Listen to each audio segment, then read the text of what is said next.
మనలందరినీ గడిచిన సంవత్సరం అంతా మనలందరినీ దేవుడు కాపాడు. మనకంటే కష్టాలు, బాధలు, ఇల్లు, ఇబ్బందులు, బలహీనతలు, మరణగండాలు ఎన్నో మనలా శోధించుకుండవచ్చు. మనకు ఎన్ని శోధించినా కానీ దేవుడు మనల్ని ఏం చేసిండు? తప్పించిండు.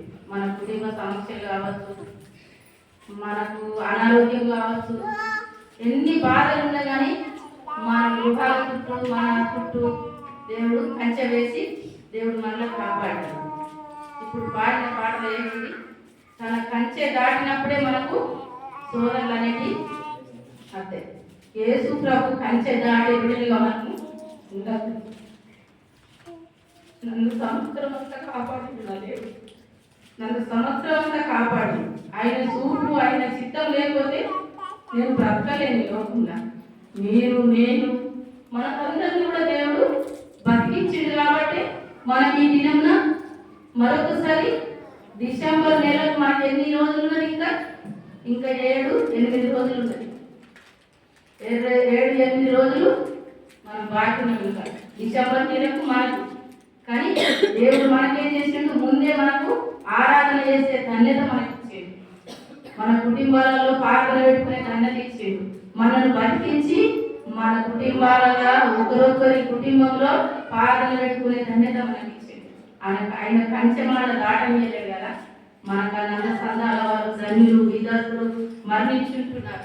మనల్ని అయితే మన సంఘాన్ని మనలా దేవుడు ఏం చేసిండు? కాపాడితేనే మన మందిరంలో ఆయన చేతిలో మనల్ని కట్టుకున్నాడు.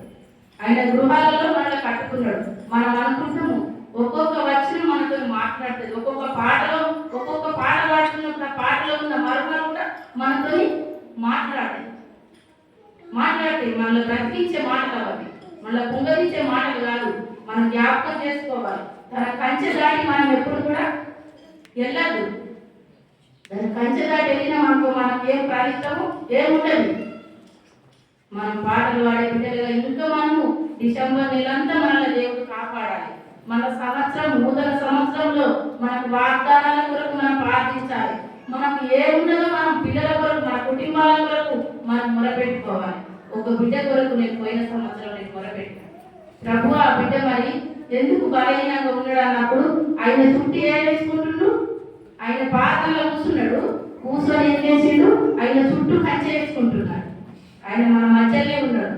నేను పేరు చెప్ప, కానీ దేవుడు ఆయన కుటుంబాన్ని కంచెతోని కాపాడుకుంటున్నాడు. మన ప్రార్థనలే మనలా కాపాడుతుంది. మన ప్రార్థన మనలా కాపాడుతుంది. మన వస్త్రాలు కాదు, మనం ఏదైనా ఈ లోకంలో ఉన్నాయి అన్ని వ్యర్థమే. ఒక వాక్యం చదువుతున్నాం.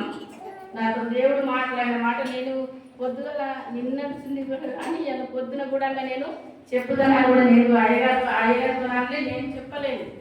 కానీ నేను ఇప్పుడు మాట్లాడుతున్నప్పుడు, నేను అక్కడ పాటలు వేస్తున్నప్పుడు దేవుడు నాతో మాట్లాడుతుంది. దేవుడు ఏమన్నా తెలుసా? నువ్వు ఎందుకు నేను దేవుడు నేను బతికించిన కదా, నువ్వు ఒక్కసారి ఒక వాక్యం చెప్పు కదా, ఒక మాట మాట్లాడు కదా అని అన్నప్పుడు నాకు అప్పుడు ఉండే నా కళ్ళు మూసుకొని నేను దేవుడిని ఆరాధిస్తున్నప్పుడు దేవుడు నాతో మాట్లాడుతుంది. ఒక మాట దేవుని మందిరంలో మనం చదువుకుందాం. సామెతల గ్రంథం 9వ అధ్యాయం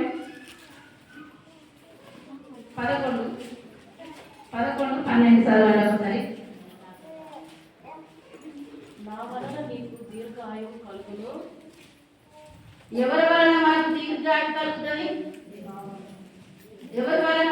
మనుషుల వలన. మనం ప్రేమించుకున్న మన తల్లిదండ్రుల మధ్యలో మనకు కలుగుతుందా?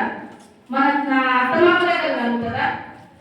మన భర్తల దగ్గర కలుగుతుందా? మనకు వాళ్ళ దగ్గర కలుగుతుందండి. మనకు దేవుడి దగ్గరనే కలుగుతుంది. మనకు దేవుడే మనల్ని బ్రతికించేవాడు, దేవుడే మనల్ని ఈ లోకంలో ఉంచేవాడు.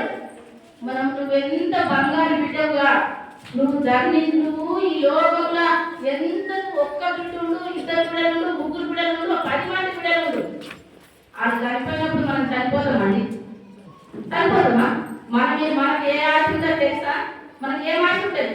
నేను బతుకుతానేమో కొన్ని రోజులు, పోతే నా బిడ్డ నేను చచ్చిపోతే మళ్ళీ ఎట్లా అని మనం అనుకుంటాం.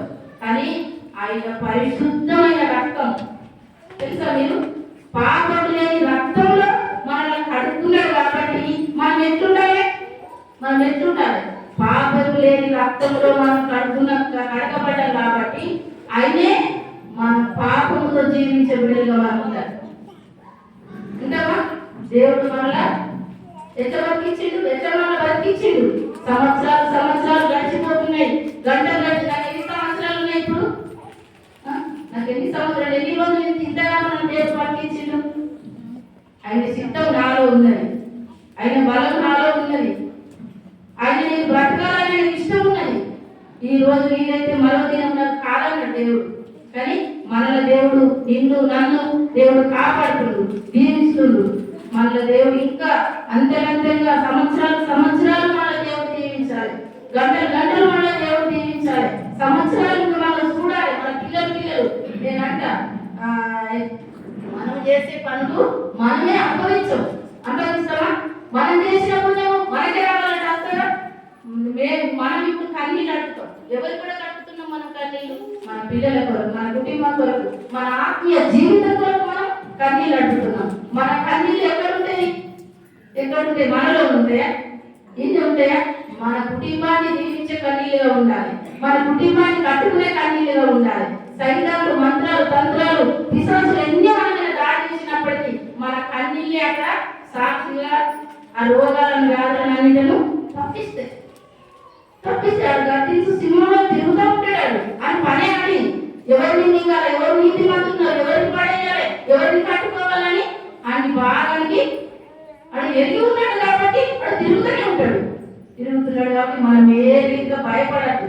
మనం ఇంకా నూతన సంవత్సరంలో మన దేవుడు బతికించాలని నేను మీ అందరితో మనవి చేసుకుంటుంది. ఇంకొక వాక్యం నాకు బాగా టైం అయ్యారు కాబట్టి నేను జరిగి ఒకటే మాట చెప్పి మీతో మాట్లాడుతున్నాను. కీర్తన గ్రంథం 92వ కీర్తన 12-11 ఒకసారి.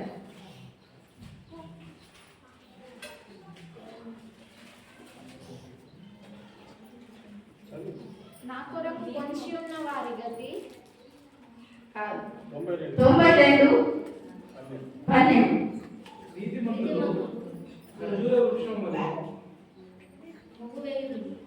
ఆమేన్, హల్లెలూయా. ఎట్లుండాలి మనం? ఒక చెట్టు మనం పెడతాం. ఒక చెట్టు మనం పెట్టినప్పుడు దాన్ని చూస్తూనే ఉంటాం. అక్కడ సిక్కుడు చెట్టు పెట్టినాం మేము.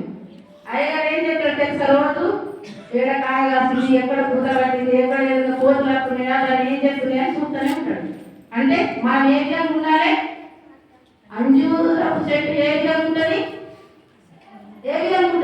దాన్ని చూసినప్పుడు ఏ విధంగా ఉంటుంది? మంచిగా అది ఖర్జూరాలు ఇస్తుందట. అది మంచి ఫలాలు ఇస్తుంది. అది మంచిగా అది అభివృద్ధి అవుతుంది. ఎందుకు అభివృద్ధి అవుతుంది? దానిలాగా మనలో పోషణ చేయదు తెలుసా? దానిలాగా మనలో జతపరిచిండు. ఎందుకు జతపరిచిండు? అది ఖర్జూరు రుచం కాబట్టి వాళ్ళకి దానిలాగా మనలో పోషిండు దేవుడు. మనం ఆ విధంగా ఉంటున్నామా? ఉంటలేము. మనం దాని కంచె దాటి మనం పోవాలి. నూతన సంవత్సరంలో దాని కంచెలో మనం ఉండాలి. దాని కంచెలో మనము బ్రతికేగా ఉండాలి.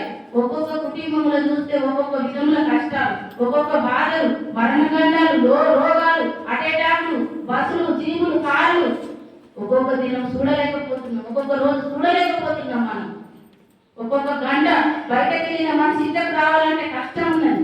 ఇటువంటి లోకంలో మనం బ్రతుకుతున్నాం. ఇటువంటి వ్యాధులలో మనం బ్రతుకుతున్నాం. దేవుడు మనల్ని నాకు చెప్పింది. ఒక 2-3 మాటలు చెప్పాలన్నాడు. 2-3 మాటలే చెప్తున్నా. దేవుడి మాటలను దీవించి ఆశీర్వదించును గాక. ఆమేన్.